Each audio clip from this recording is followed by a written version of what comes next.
I think we're like at day 31 or something here, and looking at what we've done. In Excel, we've done Excel projects. We did the cloud spreadsheet project. Remember that one? Did we do the Open Office spreadsheet? Remember the Open Office version of Excel? I think I remember doing it. Yeah. Remember, that's a free program. Then we did our Excel projects. The Excel projects have actually gotten easier with this new book. We used to do some cool things like pull up stock quotes given the stock symbol. And I think Microsoft made that a little harder to do, so they took that out of the book. But Excel is handling information, and you can handle it in little tables and present it nicely. And let's maybe bring up our little example Excel program. Like I can have a list of students that I pulled down out of Empower, and I have the list of them. I could have where's my other Excel? Let's go open my previous worksheet. One thing I want to do before we leave Excel, let's make sure of its compatibility with the cloud. So open up which one had the graph? Was it EX2? Did EX2 have a graph? I'm going to open up that one. I'm going to open recent, and let's see what EX2 had. I don't remember now if that had a graph. No, that was our salary report. We didn't do a graph. Maybe we're back. Let me go back to EX1. Maybe it's all the way back to there. Let's open recent EX1. There we go. So our budget worksheet. Here's EX1. We have our monthly expenses and our budget worksheet. Let's go ahead and do this.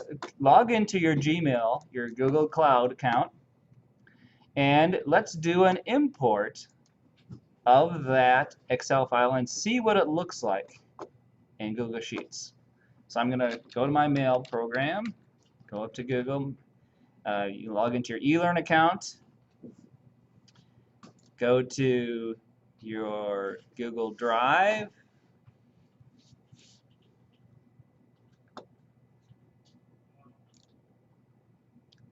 man, if you click on that too soon, to wait for the loading to finish before it'll let, so there we go, now, there. If I click that too soon, well, the page is loading, it doesn't cooperate. So I go to my Google Drive, and I'm just going to go new, and I'm going to, instead of starting a Google Sheet, let's do a file upload. So do a new file upload, and then browse to your EX1 file. And I have to find where that is. Oh yeah, my documents.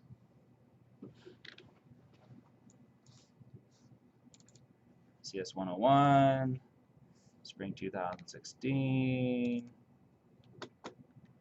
Manning EX1. Uploading that. Are we going to blank or? No, do an upload. Underneath the new, or you can do under file and under sheets. Do new and then file upload. Under Google Docs.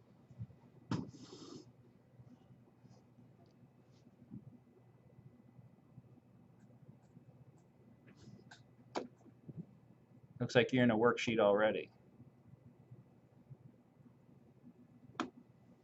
Let's see, if I open a worksheet. Are you in Google, are you in Gmail? In the browser? Okay. Go back to your Gmail page. And you have a Google Drive. Yeah, little triangle. Google Drive. There.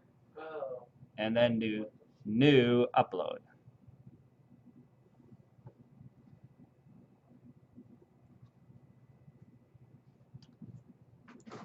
And once it uploads it, it shows it as an upload, and then I can click over here to actually open it, and let's see what it looks like in Google Docs.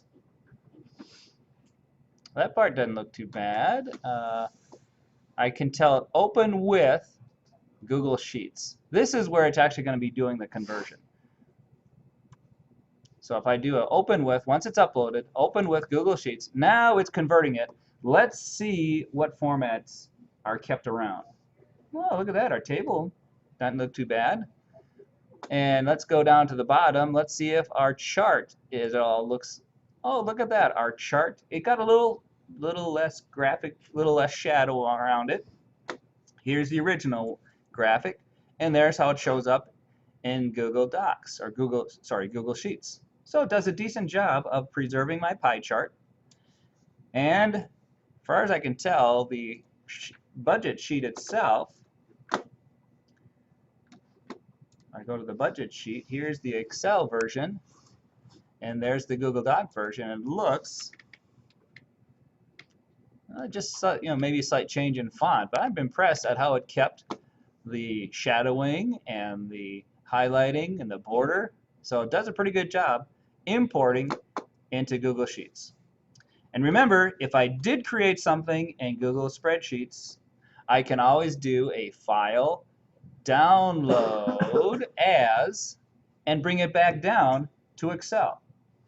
I can also save it into OpenOffice interface, or I could just save it as a PDF. You know what CSV values are? We'll be dealing with those with Access. That's a text-only version of my numbers. It throws away all formatting.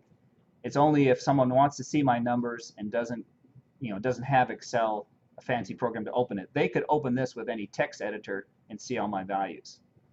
Or import it into a database, which we're going to be doing as we get into databases.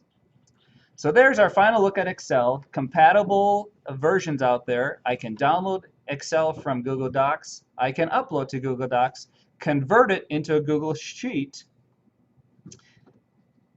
make adjustments to it. And remember what all the properties I have here with Google Sheets, like sharing over Google Docs, I can do all that now as a document.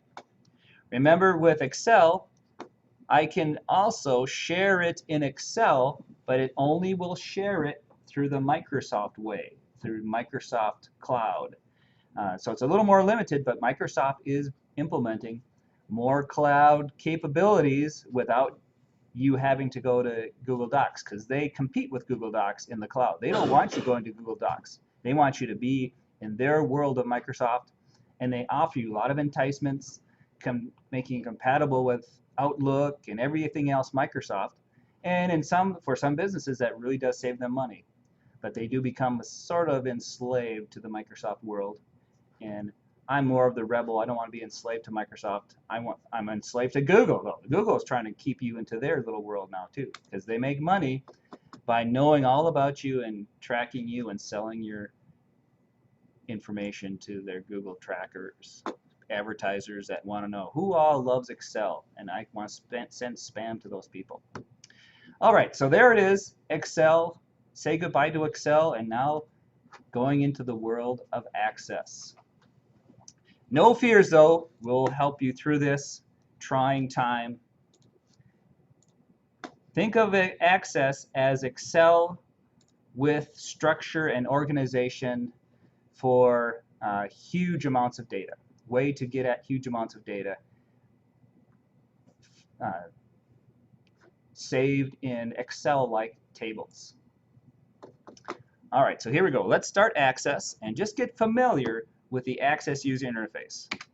I'm going to search for Access, and I start up Access 2016. Come on, computer, it's kind of slow.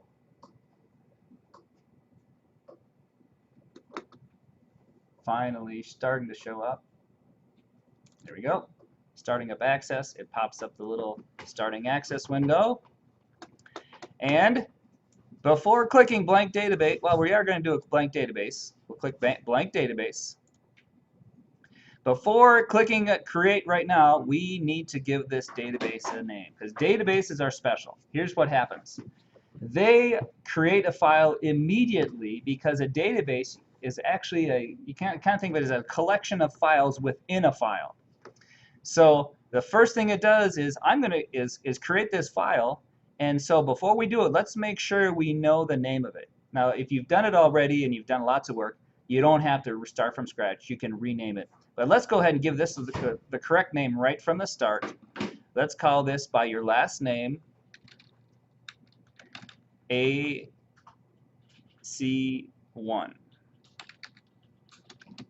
last name AC1 for Access Project 1.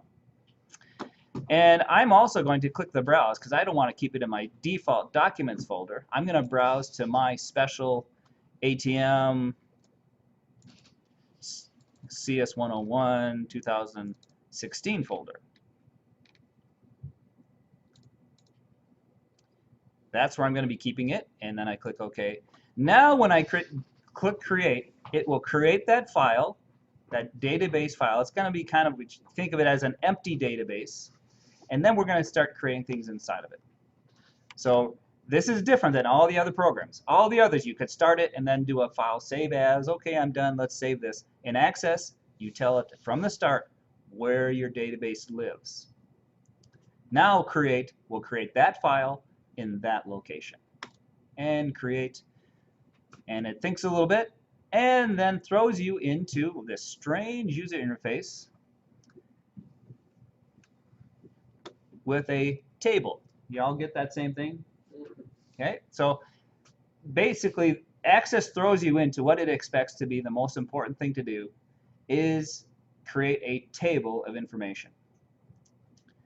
That is the foundation of databases. Tables of related information. And relations in databases is such an important thing that they are called relational databases. And there's lots of technical issues and in our tech students that study databases, we spend lots of time talking about relationships and things called cardinality and referential integrity. And we, even before creating a table, we design multiple tables and then establish relationships and then come and create the tables. Well, we're going to shortcut that for you just so you have an idea of how Access works. Now, many people ask the question when they're doing this is, what in the world am I doing? I'm never going to ever use Access in my life. And that may be true for you, but do you know you are using databases already?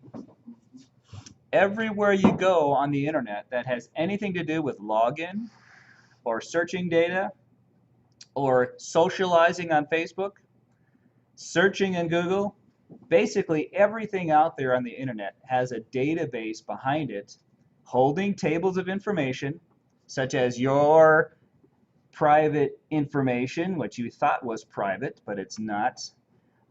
Every place you've been on the internet, when you go to a site, they put in their database, you visited from this particular location at this particular time, you search for these particular things, and so the next time you go back to that site, have you noticed that sometimes they pop up advertisements that are related to the last thing you looked at? That's all being done with databases out there on the different websites and the internet. Your life is going into a database somewhere. And don't think you can erase it. People are, and not just the government, they do a lot of that, but basically you can think of everything you've done on the internet is in a database in your entire history of life. Because disk space is so cheap, that information can be stored. And anyone, future employer that wants to know about you can see what you said in high school on your school's webpage and decide whether or not to hire you based on something you said. So be very, very careful. Well, I'm going to bring up the book. So we created a table that the book has the same items in the book. But basically what we do is they generally make it a decent sequence of operations to create information in a table. First thing we do before actually putting information in a table, which we call records, every row in a table we're creating is going to be a record of information. But we're not putting in information yet. We have to tell it what information it goes in there. Every column has a name. Those are super important in databases.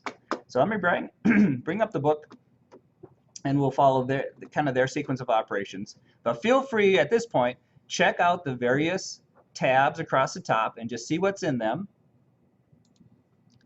see what options you have,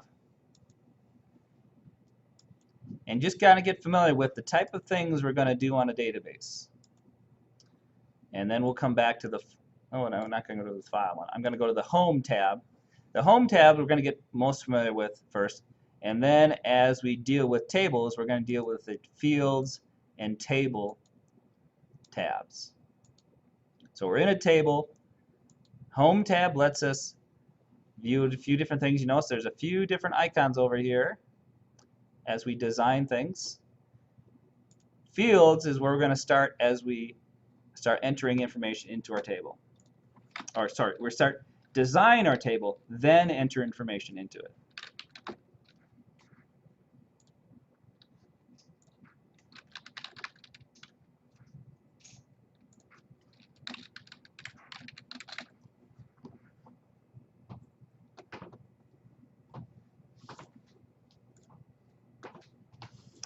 Bring up my bookshelf, bring up the book, and jumping to the Access chapter here.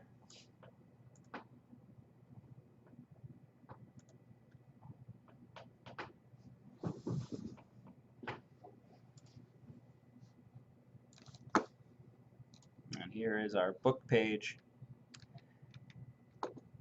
They mentioned the relational database, and their particular case or example is this company called Bavant Book Publishing, and they're keeping track of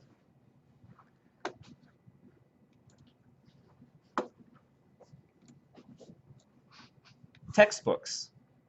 They have education textbooks, they have reps that go to campuses, and here's the information about customers that they're going to be keeping track of.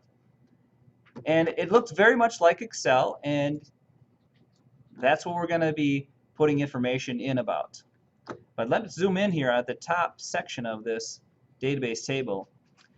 We are going to keep track of our customers in this table, and notice we don't have fancy headers for titles. We simply have field names and the information right underneath it. We're not going to be doing anything with fancy look and feel. We're just tracking information.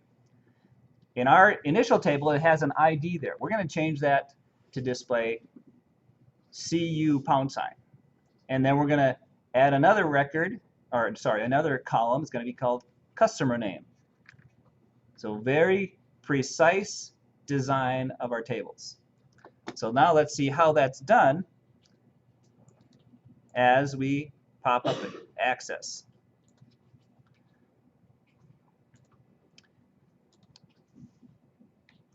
So we've gotten to this far. Now here's where we're at on in our table.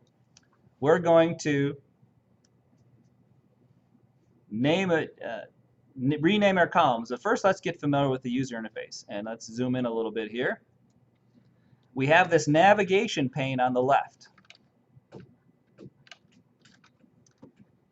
and this shows us the different things that are being created inside our database.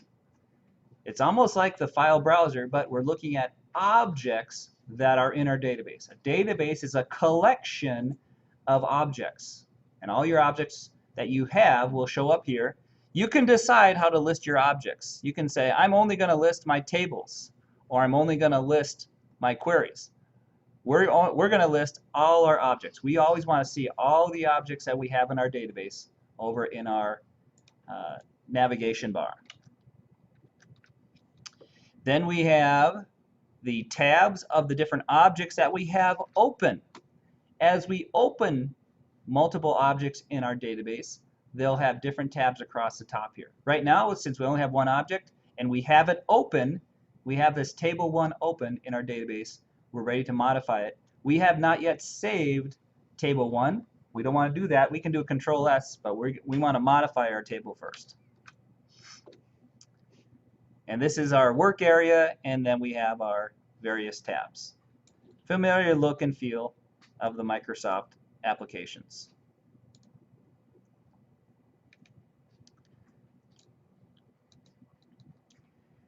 Now we're going to be naming some fields, and there's specific rules about how the fields can be named. They can't have periods, exclamation points, tick marks are accent graves or square brackets.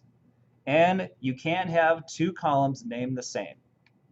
And they're going to require one column to be a thing called what we call the primary key. We'll worry about that when we get there. Different types of data can go on each field. And these are the ways they name them. They call them short text. That's like names of things, anything that's not a number or a date. Then we have ways to keep track of numbers, special numbers that refer to monetary data, like the accounting format in Excel. We can say that that field can only have currency. And they go into a little detail about the data type. And as we use them, that'll be more obvious why they do that. Get into more detail about the different data types. Let's go ahead and jump to the part about what we're going to do with our data. Here is the information that we want to put in our table, and this describes each column. The name is going to be book rep number, and then we have multiple strings. We'll come back to here as we add these fields. So let's just keep this table open, and let's, based on this table, design the field names for our table. So first of all, let's look at the first one. We want to call that first field name book rep number with a data type of short text. Let's go to our access table and see how that works. I come here. It's actually this one here. I want this to be called book rep number. I want to change the name of this from ID to book rep number. Okay, so to do that, I click on ID and then right-click rename field. Right-click rename field and call it book rep number, and then hit enter. And now I have that field name is book rep number. Now go back and click on it, and we see that it's auto number. We don't want it to be auto number. We want to be able to change it, and we're going to change it to data type of short text. So I have it selected. Our data type is controlled up here in this little box here. That controls our data type. I click on the down arrow, the selection arrow, and choose short text. Because I only want this to be able to be 2 characters, change the field size to 2. Because tables are so critical to databases and accurate data being held in every record, they spend a lot of time having very tight control over what can go into every column, every record entry. It won't let me hit data type. I typed in book rep number.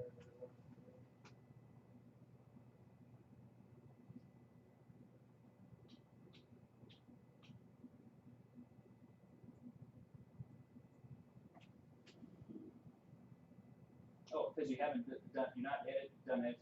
I hit enter. You can't have periods in field names. Rep, R-E-P.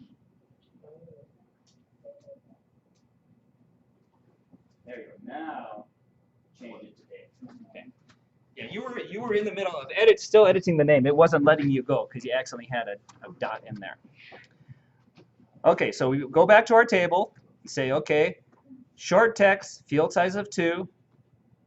We're going to change the caption to BR $. We'll do that later.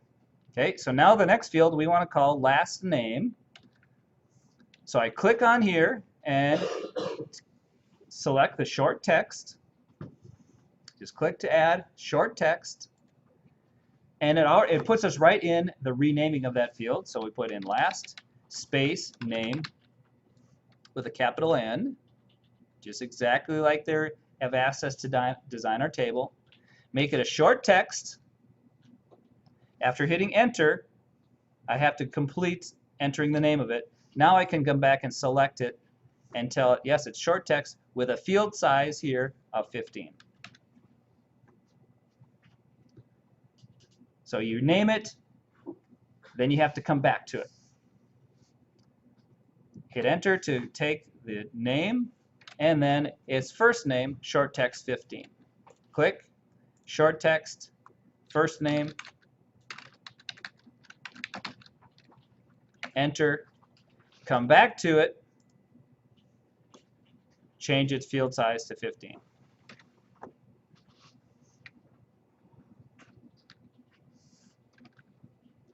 Street, city. So if you want to just look on the book, we can go down one at a time. Street, city, state, 2022. Street, enter, come back to it, length 20. Is that one still going to be a short text? Yep, everything's short text up till now.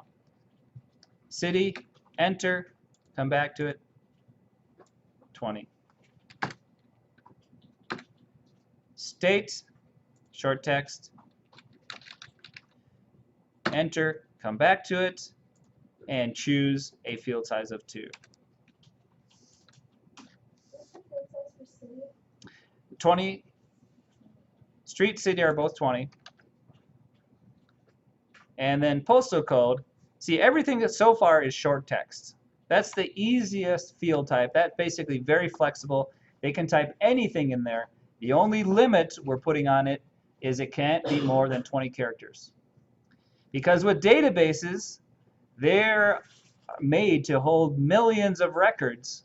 And when you say a field size, that's telling the database, make room for that many characters. And so if we have millions of things, or we're only using 2 of the characters out of the 200 we made room for, we're wasting a lot of space. So tight control over efficient use of space. Also, this keeps someone from accidentally typing a 3-digit state code by accident and putting corrupt data into our database. Because databases are so focused on handling data, controlling what goes into each field attempts to make that accurate data. There's other things we're going to add called validation rules. Now the next field is postal code, another short text. This is our last short text. It's postal space code. Enter, come back to it, and set my field size on that one to be 5. We're limiting it to the 5-digit postal code.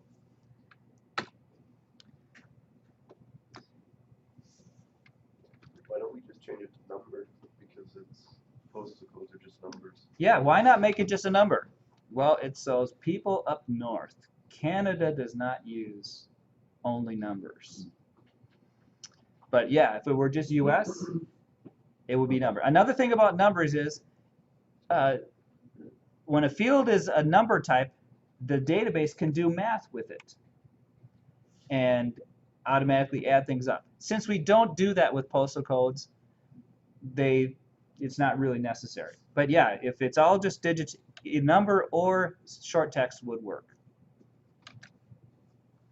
Okay, so the next one is start date. And see, the type of data that goes in there is a date and time. And when we make something a date and time, it has a little different behavior when we want to enter data. So let's go ahead and make start date. This time we're choosing a type of date time. And the name is start space date.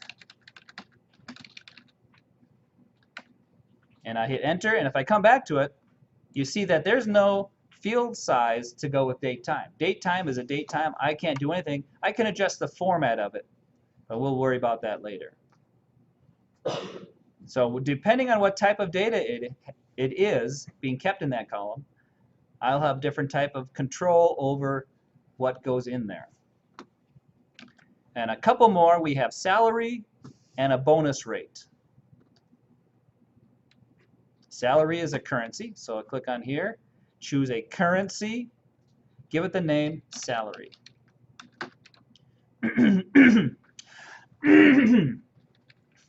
and hit enter. And then the very last one, bonus space rate is a number.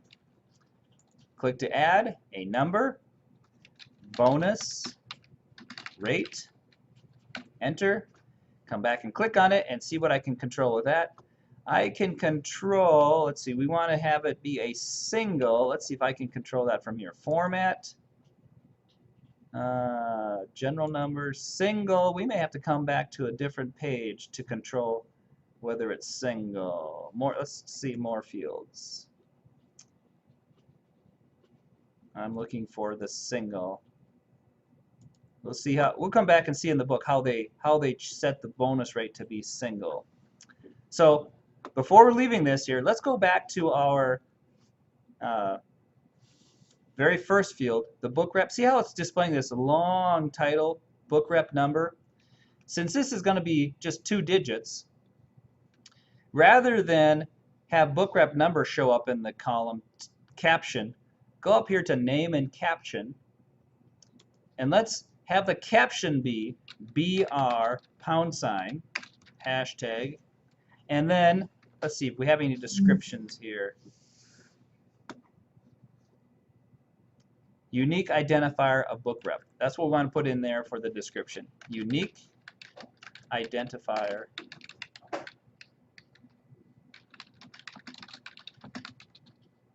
actually it doesn't need to be capitalized.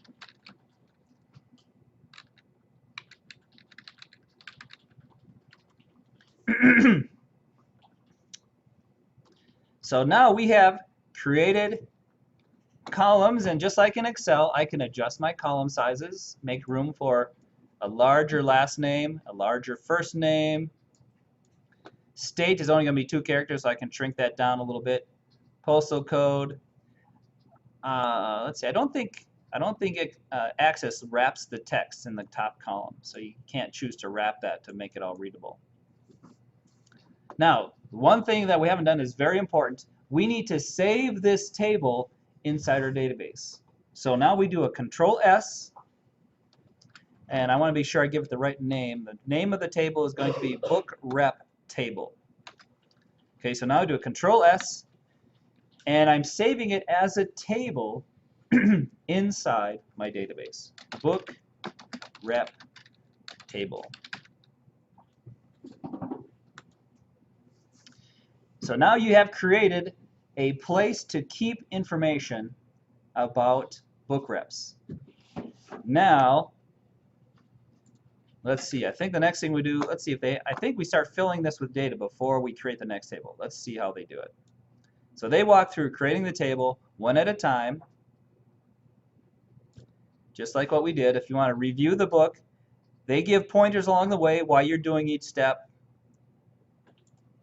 But I think you're pretty comfortable with that user interface of database. We're setting the structure. And let's see, we need to come back to that one that we make it a single. Let's go back to make that last field a single. Notice in our table, it said we want to make this last number here a single, which means single precision floating point. We can't get to that property from here, as far as I can tell. So this little guy here is an important icon. This takes us to what we call design view. So click on that triangle once. Triangle, that's supposed to be a little pencil and a square for like a designer, architectural designer. Click on that. Takes us to what we call design view of the table. If I go back to worksheet view, data sheet view, I can either click the down arrow or just click that icon. Takes me to data sheet view. So data sheet view, design view.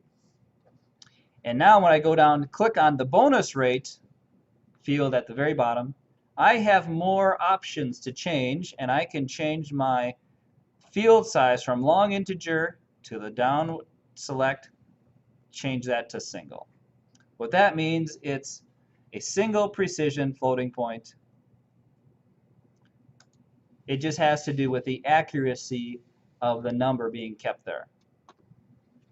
So when I'm in design view, it looks a little more scary. This is a lot more things to worry about and to possibly break. Don't worry about editing these properties unless they specifically tell you. We're going to be later on editing things like validation rules and validation text. But for now, all we care about is I can go into design view and adjust my field size for the bonus rate to be single. I could also I could also reorder my columns here. I can click on each one and I see what properties show up underneath each of these. So let's just for fun look at these properties that show up. I go to book rep number. There's that caption that I set in the design data sheet view. There's these other properties. Don't need to worry about that. There's my field size, shows up right there. I could adjust it here as well. Last name. See how my field size is showing up? The type of data it is controlled right here. There's that list of what type of data it could be. So design view is a more powerful view of the specific type of data in every field. This one is supposed to be a little more user-friendly. Back in when we did, I think up till Office 2007, whenever we did tables, we came to here first. We didn't even worry about datasheet view. But since the book starts in datasheet view, which is a little more friendlier looking, we can see how we can set our names of our fields up here by going to the Fields tab. Okay, so that's the structure of our table. Structure is super important. Before we ever start entering data, we have to set our structure correctly. And now we're putting in some book reps, and here's the information we're putting in about our book reps. We're putting in 2 book reps, number 53 and number 42. And I'll put the information up there and bring access down, and then we'll finish up for today. So all I need to do now is enter where that little star is. That's where I enter the record information. In the gray is my field titles. Now we're entering data. And if I start typing, the first thing I'll type 53 for Mr. Chins, and it shows me with a little pencil there, oh, you're entering new record. The star moves down. You can think of that as my begin a new entry of record. I can tab over just like in Excel, enter the names, Robert, and then give his address. If I ever spell something wrong, I can always, just like in Excel, come back and click on it. I can always adjust my column width to make sure I can see the full data. Can you zoom in so we can do that? Access actually doesn't let me zoom. I can zoom this guy in. But Access won't let me adjust my font here. Let's just get Mr. Chin's information in, and then we'll continue this next time. Tabbing takes me to the next date. Now, since this is a start date, or this is a date time, notice it has a little thing right next to it that lets you do a little date time picker, they call this, little dialog. But I don't need to. I can just type in the date. I don't have to browse through that unless I really want to. 2000, what's that year?